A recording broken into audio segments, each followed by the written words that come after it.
கர்த்தரே நித்திய வெளிச்சமா இருப்பார். ஏசாயாவின் புஸ்தகம் 60ஆம் அதிகாரம் 20ஆம் வசனம்.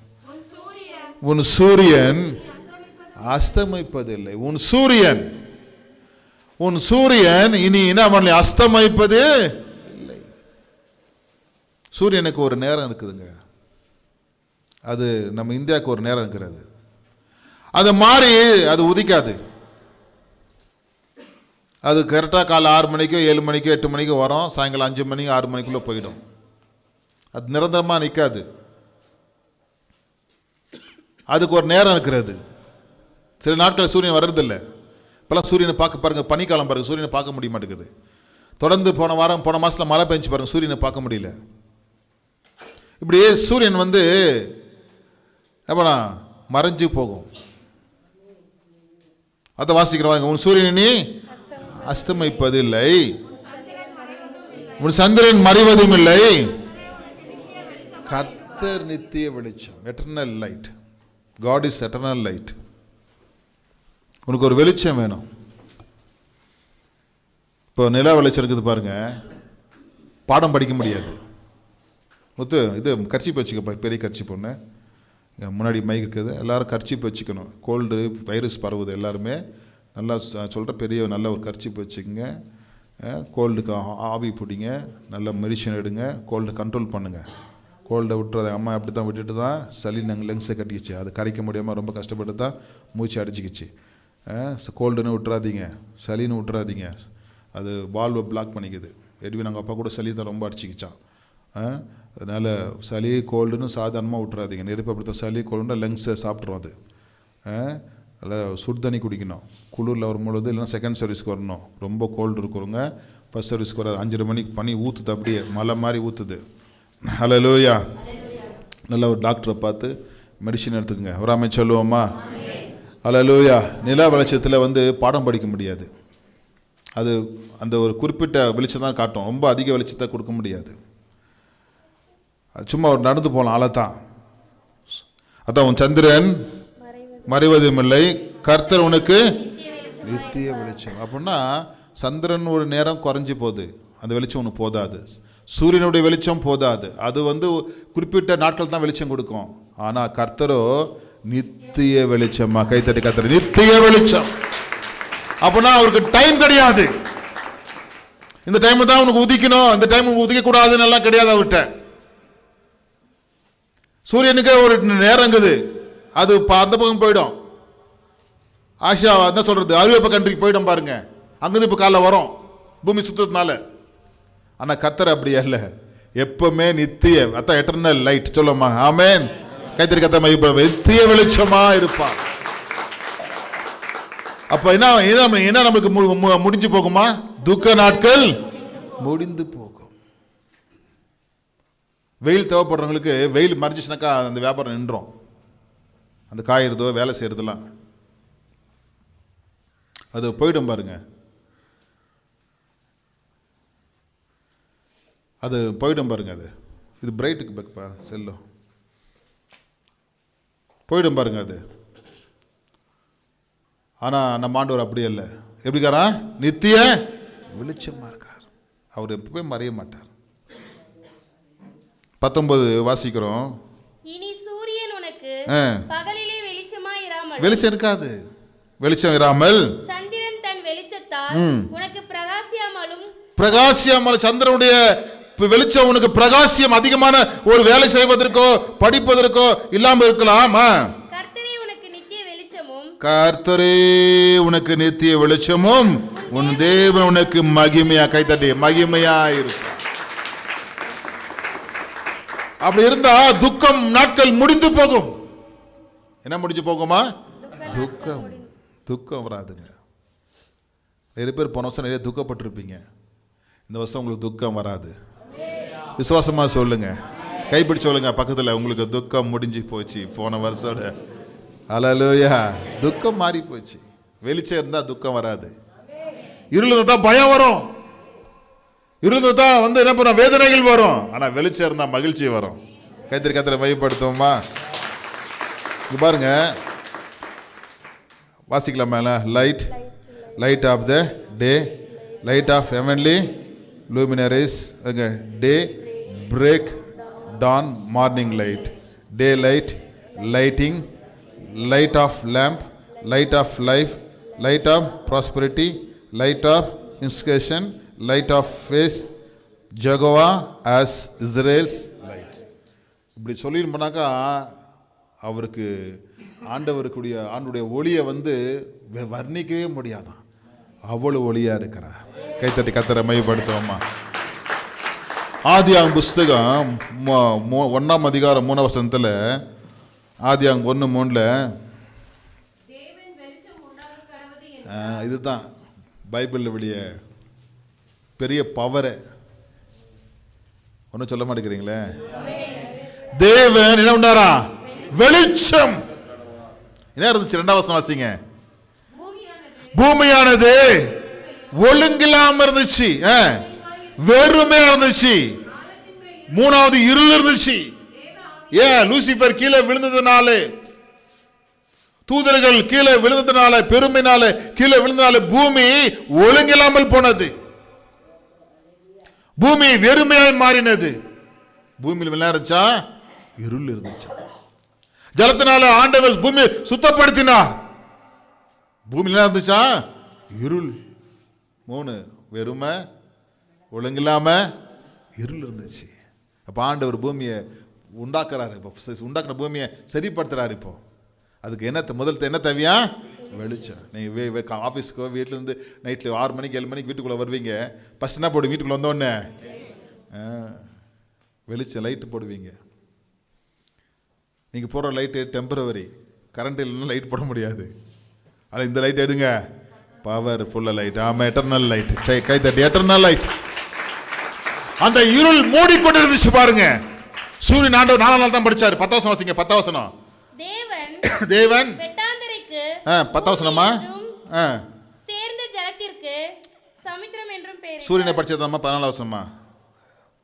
4 நாள் ஆயிடுச்சுன்னு 14 வசனமா? பின்பு தேவன் பகலுக்கு இரவுக்கும் வித்தியாசம் உண்டாக கடவதாக வானம் என்கிற ஆகாய விரிவிலே சுடர்கள் உண்டாக கடவது, அவைகள் அடையாளங்களுக்காகவும் காலங்களையும் நாட்களையும் வருஷங்களையும் குறிக்கிறதற்காகவும் இருக்க கடவது என்றார். அவைகள் பூமியின் மேல் பிரகாசிக்கும்படிக்கு வானம் என்கிற ஆகாய விரிவிலே சுடர்களாய் இருக்க கடவது என்றார். அது அப்படியே ஆயிற்று. தேவன் பகலை ஆள பெரிய சுடரும் இரவை ஆள சிறிய சுடரும் ஆகிய 2 மகத்தான சுடர்களையும் நட்சத்திரங்களையும் உண்டாக்கினார். அது நல்லது என்று கண்டார். அவைகள் பூமியின் மேல் பிரகாசிக்கவும் பகலையும் இரவையும் ஆளவும் வெளிச்சத்துக்கும் இருளுக்கும் வித்தியாசம் உண்டாக்கவும் தேவன் அவைகளை வானம் என்கிற ஆகாய விரிவிலே வைத்தார். தேவன் அது நல்லது என்று கண்டார். 19 சாயங்காலமும் விடியற்காலமும் ஆகி 4ஆம் நாள் ஆயிற்று. நம்ம பார்க்குற சூரியன் 4ஆம் நாள் தான் படிச்சாராம். அவ 3 நாள் என்ன 3 நாள் படிக்கிறது வெளிச்சம் இருந்துச்சு. வெளிச்சம் வேணும் இல்லையா? 4ஆவது நாள் தான் சூரியனை படித்து வைக்கிறாரு. அப்போ தான் பூமிக்கு பகலில் நீ வெளிச்சம் கொடு, சந்திரனை படித்து நீ ராத்திரியில் வெளிச்சம் கொடு, ஸ்டார்களை படித்து நீ அதுக்கு மேலே வெளிச்சம் கொடு, அப்படிலாம் படித்து வைக்கிறா பாருங்க. ஆனால் 3 நாள் எப்படி வெளிச்சம் வந்துச்சு? இப்போ நம்ம பார்க்குறோம் வெளிச்சம் இருக்குது பார்த்தீங்களா? தேவனுடைய பிள்ளைகளை வசனம் சொல்லுது 3ஆம் வசனத்துல வாசிங்க. 1:3 தேவன் வெளிச்சம் உண்டாக்கடுவது என்றார். கை தட்டலாமா? வெளிச்சம் உண்டாயிடுச்சு. வெளிச்சம் ஹீப்ரு பைபிள் சொல்லுது, தேவனிடத்துல வெளிச்சம் இருந்துச்சா, அவரே வெளிச்சமானாராம். தேவனிடத்துல என்ன இருந்துச்சா? வெளிச்சம் இருந்துச்சா. என்ன பண்ணுங்க? அந்த வெளிச்சம் அவரே உண்டாக்கினாரா. அவர்கிட்ட வெளிச்சம் வந்துச்சான், அவரே வெளிச்சமானாராம். அதே போல தான் உனக்கு கூட அவரே உனக்கு வெளிச்சமா இருக்கிறார். கைத்தட்டி பயன்படுத்துவோமா? அதனால துக்க நாட்கள் முடிஞ்சு போகும். என்ன முடிஞ்சு போகுமா? பாருங்க, இருள் முடிஞ்சு போச்சாங்க. கார் இருள் முடிஞ்சு போய் அது பிரிக்கிறாரு. நீ இத்தனை மணி நேரம் தான் இருள் வரணும் பூமி மேல. ஆனா அதுக்கு முன்னாடி இருள் எப்பவுமே இருந்துச்சு. எப்பவுமே இருள் இருந்துச்சு. அந்த இருள் மறையாம இருந்துச்சு. ஆனா இப்ப இருக்கிற இருள் மறையுது. சூரியன் வெளிச்சம் வந்தது, இருள் மறைக்குது. சூரியன் வர்றதுக்கு முன்னாடி பூமியில வெளிச்சம் வந்துருச்சு பாருங்க. காலைல பாருங்க, சூரியன் வரல பாருங்க, ஆனா வெளிச்சம் வருது. என்ன வருதுங்க? வெளிச்சம் வருது தேவனுடைய பிள்ளைகளே. அப்ப இந்த வெளிச்சம் எங்க வருது? தேவன் படைச்ச ஒரு வெளிச்சம். கைத்தடி கத்தரை மையப்படுத்துவோமா? அப்போ தேவன் வெளிச்சமானார். இரண்டாவது பார்க்கும்பொழுது அந்த காரில் மூடினது, அந்த மூடப்பட்ட காரில் ஆண்டவர் வெளிச்சத்தை உண்டாக்கினார். உங்க வாழ்க்கையிலும் ஆண்டவர் இருள் நீக்கி வெளிச்சத்தை உண்டாக்குவார். இந்த வருஷம் பக்கத்து கைப்பற்றி சொல்லுங்க, இருள் நீங்கி துக்கம் நீங்கி உங்களுக்கு வெளிச்சம் உண்டாயிருக்கும். அதான் சொல்லப்படுது, துக்க நாட்கள் முடிந்து போகும். ஒரு ஆசீர்வாதம் வந்துச்சு, நம்ம மகிழ்ச்சி வருதுங்க. வெளிச்சம் வந்த உங்களுக்கு எல்லாம் கிடைக்குங்க. எத்தனை விசுவாசிக்கிறீங்க? சத்தமா தான் சொல்லுங்களேன், சத்தமா தான் சொல்லுங்களேன். அல்லேலூயா. வெளிச்சம் வந்தாவே எல்லாம் கிடைச்சதுங்க. இந்த மைண்ட்ல இருள் ஆயிடுச்சுனாக்கா ஒண்ணுமே சூனியம் மாதிரி ஆயிடும். ஃபர்ஸ்ட் மைண்ட்ல வெளிச்சத்தை கொண்டு வா, உன் ஆட்டில் வெளிச்சத்தை கொண்டு வா. தேவன் வெளிச்சமா இருக்கிறாரு. யோவான் 8:12 ஆண்டு சொல்றாரு, பூமியில வந்து சொல்றாரு. யோவான் 8:12 மறுபடியும் இயேசு ஜனங்களை நோக்கி, நான் உலகத்திற்கு ஒளியாய் இருக்கிறேன், என்னை பின்பற்றுகிறவன் இருளிலே நடவாமல் இருளில் இருக்க மாட்டான். அதான் நம்ம சர்ச்சுக்கு வரோம். உங்க முகத்துல ஒரு ஒளி இருக்குதுங்க. இருள் இல்லை உங்க முகத்துல. நிறைய வீடுகளில் ஜெபம் பண்ண போவோம், ஆரம்பத்தில் பயங்கர இருட்டா இருக்கும், பயங்கர டிஸ்டர்பன்ஸா இருக்கும், ரொம்ப துக்கமா இருக்கும். வீடே ஒரு அட்மாஸ்பியர் ஒரு மாதிரியா இருக்கும். ஒரு 3 முறை போய் ஜபிச்சு அங்கே வீடு அவங்களும் ஜெபம் பண்ண ஆரம்பிக்கும் பொழுது, அடுத்த முறை போகும் பொழுது, ஒரு 4வது முறை அங்கே போகும்போது வீடு பிரகாசமா இருக்கும், மகிழ்ச்சி இருக்கும் அவங்க வீட்டில். அல்லேலூயா. ஆனால் எங்கள்கிட்ட நான் ஜெபம் பண்ண வந்து பிறகு எங்களுக்கு ரொம்ப டிஸ்டர்பாக இருக்கும். கெட்ட கணக்கெல்லாம் வந்து நிற்கும். ஏன் எங்களை வந்து டிஸ்டர்ப் பண்ண? நாங்கள் அந்த வீட்டில் குடியிருந்து அந்த வீட்டை நாசம் பண்ணியிருந்தோமே, நீ வந்து ஜெபம் பண்ணி அந்த வீட்டை இது பண்ணிட்டியே. எங்களுக்கு அது அதெல்லாம் காட்டும். அது என்னென்ன அந்த வீட்டில் நடந்தது, கிரிகள்லாம் போகிறது, அதெல்லாம் வந்து சில நேரங்கள் அப்படியே தெரியும். நைட்டில் தூங்கும்போது அப்போ நைட்டு ஜோம் பண்ணி அதெல்லாம் கட்டுறது. சாதாரண நினச்சிக்காதீங்க உங்கள் வீட்டில் வந்து பாஸ் ஜோம் பண்ணி போயிட்டாருன்னு. உங்கள் வீட்டில் இருக்கிற பிரச்சனைலாம் தாக்கும் பொழுது அது திரும்ப கட்டுறோம். ஆண்டவர் அங்கே என்ன பண்ணலாம், வெளிச்சத்தை உண்டாக்கிட்டு புதிய பலன் சொல்றாரு, நான் உலகத்திற்கு ஒளியா இருக்கிறேன், என்னை பின்பற்றுகிறவன் இருளிலே நடக்க மாட்டான், ஜீவ ஒளியை அடைந்திருப்பான். மீகா புஸ்தகம் இன்ட்ரோடக்ஷன் போயிருக்குது, 7 மணியா போகுது. மீகா 7:8 வாசிக்கிறோம். மீகா 7:8 மீகா 7:8 என் சத்துருவே எனக்கு விரோதமாய் சந்தோஷப்படாது. கை தரலாமா? நான் விழுந்தாலும் எழுந்திருப்பேன், நான் இருளிலே உட்கார்ந்தாலும். என்னங்க இது? என்னங்க வார்த்தை இது? என்ன வார்த்தைங்க இது? எப்படி மேட்ச் ஆகுது பாத்தீங்களா? மறுபடியும் வாசிக்கலாமா? எல்லாரும் வாசிக்கலாமா? என் சத்துருவே, அப்பதான் உங்களுக்கு எல்லாம் நீங்க ஜெயிப்பீங்க. வாசிங்க. என் சத்துருவே எனக்கு விரோதமாய் சந்தோஷப்படாத, எனக்கு வியாதி வந்துருச்சுன்னு. நான் விழுந்தாலும் நான் இருளிலே உட்கார்ந்தால். கை தரலாமா? கர்த்தர் எனக்கு வெளிச்சமா. சத்தமா இன்னும் உயர்த்தி, கர்த்தர் எப்படிக்காரா? அவிசுவாசம் நீங்கணுங்க. அந்த விசுவாசம், கர்த்தர் எனக்கு வெளிச்சமாக விசுவாசம் இருக்கணும். நியூ இயர் அன்னைக்கு அங்கே கம்ப நட்டை வச்சு மரத்தை வந்து லைன் மேலே அடித்து 2-3 லைன் அடிச்சு டிரான்ஸ்ஃபர் பெஸ்ட் ஆகி 1.5 மணி நேரம் கரண்ட் இல்லைப்பா. சர்ச்சில் 8 மணிக்கு போன கரண்ட்டு எப்படி இருக்கோ? இபிஎஸ் 1 ஹவர் தான் தாங்க, 2 ஹவர் தாங்க, அவ்வளோதான்.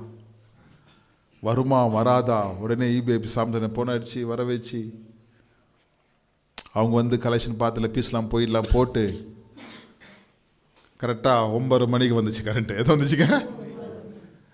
எனக்கு பாஸ்ட்டுக்கெல்லாம் ஒரே இது, என்னடா இது நியூ இயரில் வெளிச்சலன்னா எப்படி இருக்கும்? பேட்டரியில் ஓடி நிற்குது, இன்னும் இது பேட்டரி இங்கேன்னு சொல்ல முடியாது, இது டெம்பரரி தானே இது. அதுக்கப்புறம் 9 மணிக்கு கரண்ட் தான் உயிரே வந்துச்சு. பயங்கர டென்ஷன் ஆகிட்டு இருந்துச்சு. எப்படி மியூசிக் சிஸ்டம் பாட்டு அவர் 2 மணி நேரம் பாடுவார் பார்த்துங்க.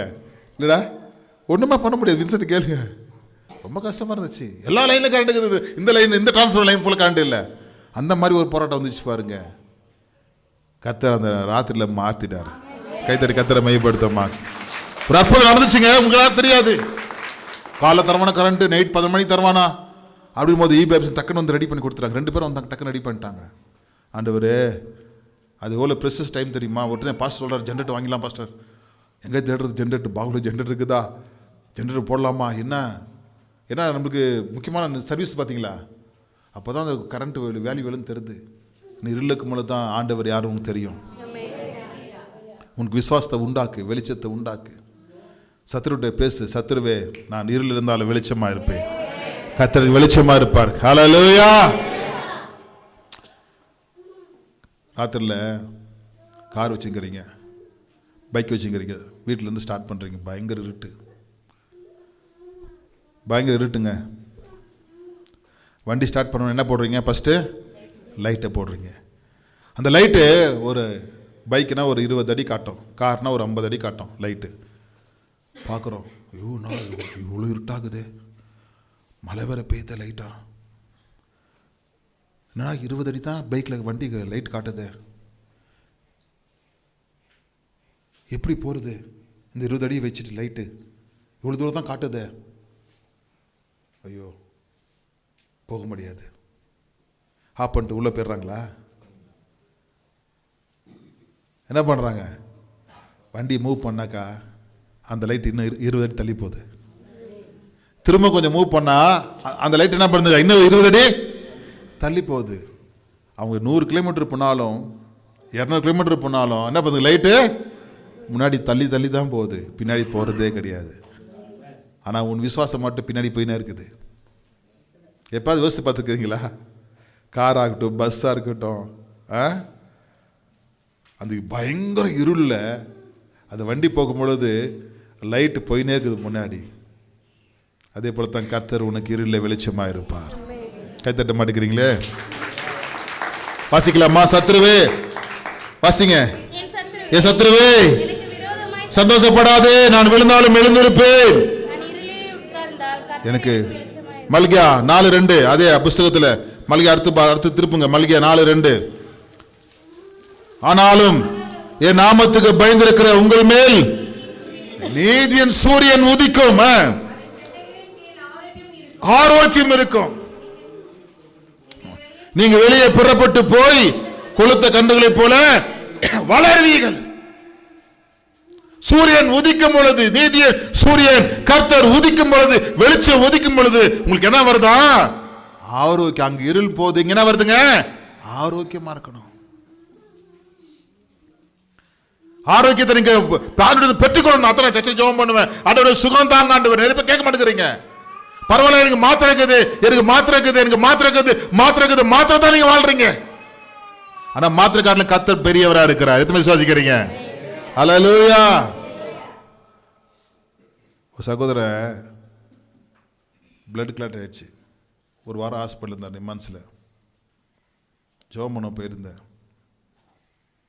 ஏன்பா பிளட் கிளாட் ஆயிடுச்சுன்னு கேட்டேன். பாஸ்டர் பிபி ஜாஸ்தி ஆயிடுச்சு. ஏன் நீ மாத்திரை சாப்பிடலையா? மாத்திரை கொடுத்தாங்க பாஸ்டர், கொஞ்ச நாள் சாப்பிட்டேன். அதுக்கப்புறம் அந்த மாத்திரை படிக்க ஆரம்பித்த உடனே அந்த மாத்திரையில் போட்டுக்குது பின் விளைவுகள், சைடு எஃபெக்ட் போட்டுக்குது. லிவருக்கெல்லாம் ப்ராப்ளம் ஆகும், கிட்னிக்கெல்லாம் ப்ராப்ளம் ஆகும்னு போட்டுருந்துச்சு. ஃபஸ்ட்டு பயம் வந்துட்டு நிறுத்திட்டேன். பயம் வந்து மாத்திரையை பிபி மாத்திரை நிறுத்திட்டாரான். டாக்டர் ஒரே திட்டு, உன்னை யார் பிபி மாத்திரை நிறுத்தினாங்க? நான் கேட்டேன், நீ நிறுத்தினியா? டாக்டர் கேட்டு நிறுத்தினியா? இல்லை பாஸ்டர். நீ நிறுத்த டாக்டர் சொன்னியா? இல்லை பாஸ்டர். இல்லை பிபியா செக் பண்ணி பார்த்தியா? நிறுத்திட்டுமே, எவ்வளோக்குன்னு செக் பண்ணி? இல்லை பாஸ்டர். அப்போ யார் தப்பு? யார் தப்பு? ஏன் சொல்கிறேன், இந்த மாதிரி நிறைய பேர் இருக்கிறீங்க இங்கே. யார் தப்பு? வியாதி நம்ம வர வச்சுக்கணும். நிறைய உப்பு காரம் எண்ணெய் ஊற்றி என்னென்ன சாப்பிடக்கூடாதெல்லாம் கண்ட்ரோல் மீறி சாப்பிட்டு வர வச்சுட்டோம். கண்ட்ரோல் பண்ணுறதுக்கு ஏதோ மாத்திரை மருந்துக்கு அது சாப்பிட்றது இல்லை. சாப்பிட்டா அது மேலே படிக்கிறது என்ன, நோண்டுறதெல்லாம் போயிட்டு நம்மளே டாக்டர் ஆயிடுறது. அப்போ ஜெபம் பண்ணி தான் அற்புதம் நடந்துச்சு. வெளியே வந்தார் பாருங்க. அப்போ சொன்ன, இந்த மாதிரி மாத்திரை நிறுத்த டாக்டர் கேட்டு நிறுத்து. தேவடைய பிள்ளைகளே, இந்த மாதிரி பாதிப்பில் அப்போ தெரியும் கர்த்தர் உன் நித்திய வெளிச்சம் மறந்து உனக்கு ஆரோக்கியம் கொடுப்பாருங்க. கர்த்தரை மையப்படுத்துவோமா? நீதியில் சூரியன் உதிக்கும். வாசிக்கலாமா? அது சேட்ட நிலையில் உனக்கு என்ன உண்டாகும்? ஆரோக்கியம் இருக்கும். அதில் கர்த்தர் நித்திய வெளிச்சமாக இருப்பார். ஃபஸ்ட் பாயிண்ட் போவோம். அது இன்ட்ரோடக்ஷன். ஃபஸ்ட்டு உலகத்துக்கு நம்ம வெளிச்சம். கர்த்தர் நம்மகிட்ட வெளிச்சமாக வந்துட்டாரு. நம்ம என்ன மாறணுமா? உலகத்திற்கு வெளிச்சமாக மாறணும். நம்ம இன்னும் வெளியே இருள் அடிச்சுன்னுக்கிறோம். வாசிக்கலாம் அந்த வசனத்தை. மத்திய 5:14 வாசிங்க சீக்கிரமா. மத்திய 5:14. நீங்கள் உலகத்துக்கு வெளிச்சமாய் இருக்கிறீர்கள். நீ வெளிச்சத்தை வாங்கிட்டீங்க. கர்த்தர் உங்களுக்கு வெளிச்சமா இருக்கிறார், உண்மை. நம்ம எப்படி இருக்கிறோம்? இருளா இருக்கிறோமா இன்னும்? ஏன் கிறிஸ்துமஸ் ஸ்டார் ஏத்துறோம்? ஆண்டவர் எங்க வீட்டில் பிறந்தாரையா, எங்க வீட்டில் வெளிச்சத்தை ஆண்டு கொடுத்தாருன்னு காட்டுறோம். ஆனா இன்னொருத்துக்கு சார் வாங்கி தர மாட்டேங்கிறோம்.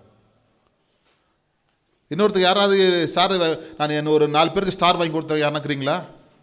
அவங்க வீட்டில் எரியல நான் வாங்கி கொடுத்தேன்னு இல்லை. நம்ம வீட்டில் ஏற்ற மாட்டேங்கிறோம். கிறிஸ்மஸ்னாவே நற்கிரியை செய்ய மாட்டேங்கிறோம். அதான் வெளிச்சம். வெளிச்சம் அர்த்தம் நற்கிரியை செய்வது, அவங்களை ஆதரிப்பது, அவங்களை கொண்டு வருவது தேவனிடத்தில். இப்ப கவர்மெண்ட்ல கரண்ட் இருக்குது. இப்ப கவர்மெண்ட் வச்சுக்கிற கரண்ட் எல்லா வீட்டுக்கும் கொடுக்குதுங்க. கிராமத்துக்கு கொடுக்குதுக்கு, ஏழைங்களுக்கு ஃப்ரீயா கொடுக்குது. அந்த காலத்திலிருந்தே ஒரு பல்பு 2 பல்ப் போடுற மாதிரி ஏழைங்களுக்கு சின்ன வீடு கிராமங்களாக போனாக்கா அவங்களாம் ஃப்ரீயாக கவர்மெண்ட் கரண்ட் கொடுத்து வச்சுக்குது. ஒரு நல்ல திட்டம் பாதுங்க. பணக்கார்ட்ட காசு பிடிங்குது. சின்ன வீட்டில் குடிசையில் இருக்கிறவங்க என்ன பண்ணுங்க, கரண்ட்டு இன்னும் கொஞ்சம் மீதாக 100 கரண்ட் ஓட்டு போடணும். 100 யூனிட்டு ஃப்ரீ இருக்குது. 100 யூனிட்டுக்குள்ள யாரும் யூஸ் பண்ண மாட்டேங்கிறீங்க. ஃப்ரீயாக யாரும் பயன்படுத்த மாட்டேங்கிறீங்க. இஷ்டத்துக்கு என்ன இருக்குது எல்லாம் வாங்கி போட்டு என்ன பண்ணுறதுங்க, 1000 ரூபாய் கரண்ட் பில் கட்டுறீங்க. நல்லது, உங்க வசதி. அது கர்த்தர் உங்களை உயர்த்திக்கிற அர்த்தம். ராமே சொல்லுவேன். ஆனால் கவர்மெண்ட் என்ன பண்ணுது, ஹெல்ப் பண்ணுது. நம்ம பண்றோமா? தேவன் உலகத்திற்கே ஒளியா இருக்கிறார். நம்ம வெளிச்சமா இருக்கிறோமா? இந்த கால வெளிச்சத்தை பாருங்க. நீ ஆண்டவருடைய வெளிச்சத்தை பெற்றுக் கொண்டிருக்கிறாய். உன்னுடைய இருள் இல்லை. ஆனா எத்தனை பேர் இருள் இருக்கிறாங்க இல்லையா? வாசிக்கலாமா? மத்திய 6:22. கண்ணானது சரீரத்தின் விளக்கா இருக்கிறது. வெளிச்சமா இருக்கும். ரோமர் 2:19 வாசிக்கலாமா?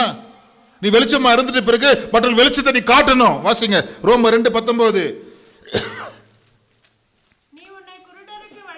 நீ உன்னை குருடருக்கு வழிகாட்டியாகவும் வெளிச்சமாயிரு.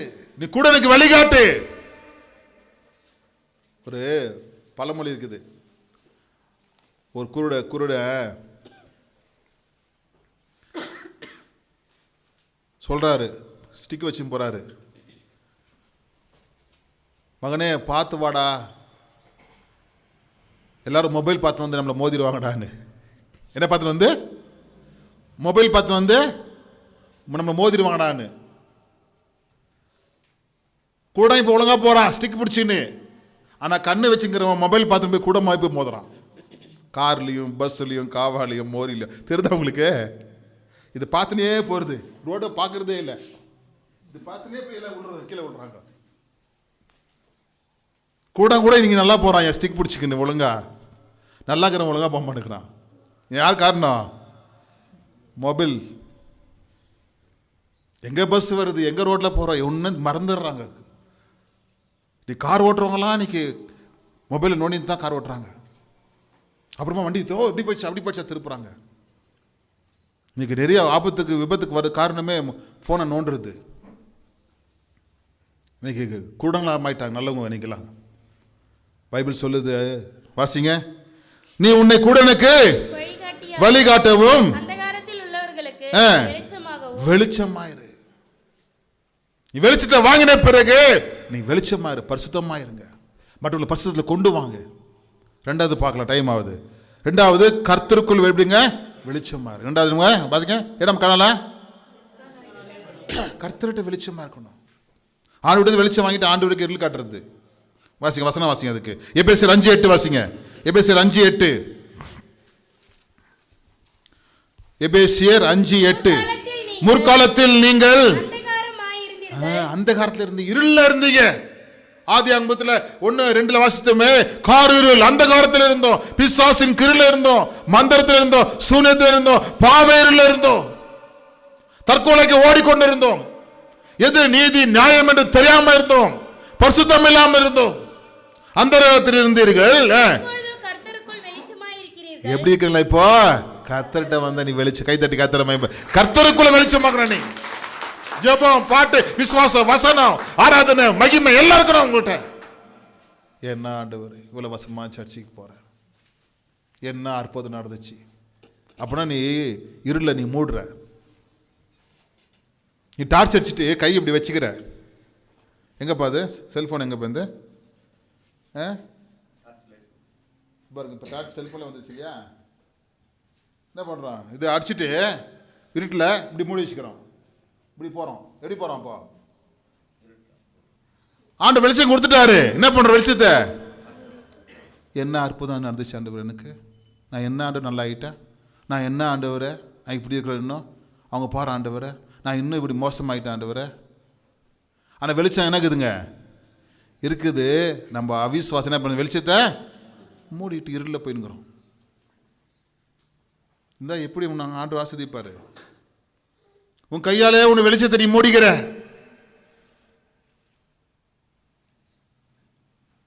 அந்த காலத்தில் படிக்கிறவங்க கேன்ல விளக்கு வச்சுங்களாம் கையில் மூடிப்பாங்களாம் வெளிச்சத்தை. ஐயோ காற்று வருது மூடிப்பாங்களாம். வெளிக்க கொளுத்துட்டு உள்ள எடுத்து வைக்கும் போது அப்படியே 10 பயபக்தி எடுத்து வருவாங்களாம். உன்னை கொடுக்குற அவிசுவாசம் கர்த்தருக்குள்ள இருள காட்டுது. நீ என்னதான் வெளிச்சம் கொடுத்தாவும் நான் இப்படி தான் ஆண்டவர் இருப்பேன். நான் ஜெபம் பண்ண மாட்டேன். நான் பைபிள்லாம் படிக்க மாட்டேன் ஆண்டவரே. நான் அவிசுவாசமா இருப்பேன். எப்பவுமே நீ அற்புதம் செஞ்சுனே இருக்கணும்.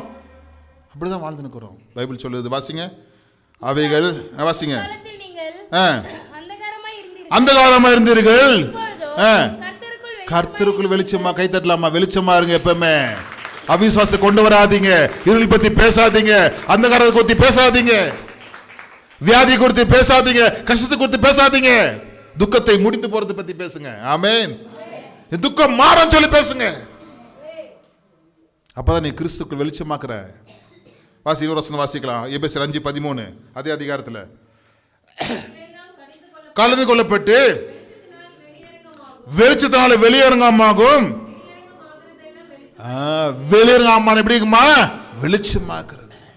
இப்ப நீ கர்த்தருக்குள்ள தான் நீ வெளிச்சமா இருக்கிற, வெளியரங்கமா இருக்கிற. அதெல்லாம் பார்த்தேன். லைட் பைக் ஓட்டும் பொழுது, கார் ஓட்டும் பொழுது இருட்டில் அந்த லைட்டை அந்த லைட் எண்டு பார்க்கல. போகும்போது போன லைட் வரன்னு விசுவாசமா போறாங்க. அந்த வாழ்க்கை, அந்த விசுவாசம் நம்மகிட்ட இல்லையே. நமக்கு ஆண்டவர் போக போக வெளிச்சத்தை காட்டுவாரு. சர்ச்சுக்கு போக போக அற்புதம் நடக்குன்னு நான் காட்ட மாட்டேங்காரு. நம்ம நினைக்க மாட்டேங்கிறோமே. ஆண்டவர் காட்டுறாரு உனக்கு. அல்லேலூயா. தேவனுடைய பிள்ளைகளே, இந்த கர்த்தர் உங்களுக்கு எப்படி காரா? நித்திய வெளிச்சமா இருக்காரு. யாத்திராகமம் புஸ்தகத்தில் வாசிக்கும் பொழுது 10ஆம் அதிகாரம் 23 வசனம். 10:23. யாத்திராகமம் 10:23. 3 நாள் எகிப்தில் 3 நாள் மட்டும் ஒருவரை ஒருவர் காணவும் இல்லை.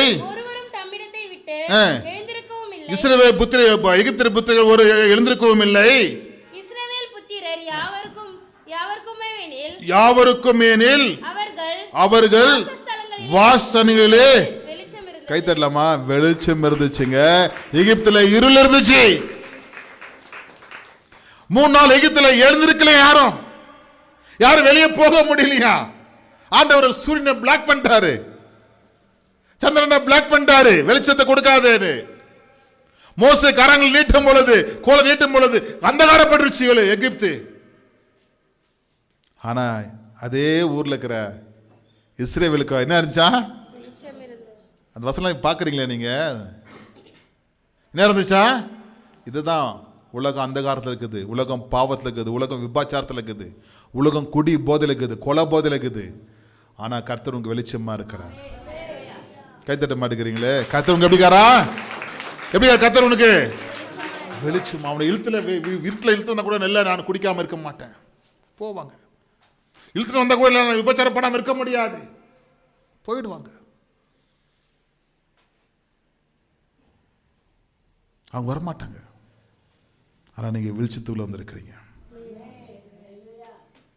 கன்க்ளூஷன் பண்ணலாம். என்ன பிரசங்கம் இன்னைக்கு? என்னங்க? கர்த்தரு வெளிச்சம். ஃபர்ஸ்ட் என்னதுங்க? நாம் உலகத்துக்கு வெளிச்சம். அடுத்தங்க நம்ம கர்த்தருக்கு எப்படி இருக்கணும்? வெளிச்சமாகணும். கன்க்ளூஷன் பண்ணுவோம். யோவான் 1:5. யோவான் அந்த ஒளி 1:5. அந்த அந்த ஒளி இருளிலே பிரகாசிக்கிறது. பிரகாசிக்கிறது. இயேசுவானவர் இருளிலே பிரகாசிக்கிறார். இருளானது அதை பற்றிக்கொள்ளவில்லை. இருளானது அதை பற்றிக்கொள்ளவில்லை. தேவனால் அனுப்பப்பட்ட ஒரு 9வது வசனம் வாசிங்க. 9வது வசனம் வாசிங்க. உலகத்திலே வந்த உலகத்திலே வந்த எந்த மனுஷனையும் பிரகாசிப்பிக்கிற ஒளியே பிரகாசிப்பிக்கிற ஒளியே மெய்யான ஒளி. Eternal true light. என்ன சொல்லுங்களா? சத்தமே கேட்கல எனக்கு. God is eternal light. Amen. எல்லாம் சொல்லுங்க. God is eternal light. God is true light. சொல்லுங்க. God is eternal light. அடுத்து என்னங்க? God is true light. அப்படின்னா உண்மையான ஒளிங்க, யாரும் ஏமாத்தாத ஒளிங்க. பல்ப்லாம் தராங்க பாருங்க, இத்தனை அவர் தான். 15,000 hours, 20,000 hours. ஒரு நாளைக்கு 8 hours நம்ம கணக்கு பண்ணால் 2 years தான். அது அந்த பல்ப் போயிடும். கம்பெனி சொல்கிறது எத்தனை ஹவர்ஸு? 1,000 hours. 1,000 hours சரிங்களா? 1000 hours தான் அது லைட் எரியும். டேன்னு கணக்கு பண்ண மாட்டாங்க, ஹவர்ஸ் தான். அது லைட்டுக்கெல்லாம் வந்து ஹவர்ஸ் கணக்கு தான் கேரண்டி. இத்தனை ஹவர்ஸ் அந்த லைட் எரியும், அப்புறம் மங்கிடும். ஆனால் மங்காத ஒரு light, true light, Jesus only. Praise the Lord. அதனால் இந்த வருஷம் உங்களுக்கு ஆண்டு வெளிச்சமாக இருப்பார். உங்கள் துக்க நாட்கள் முடிந்து போகும். அப்படி எல்லாம்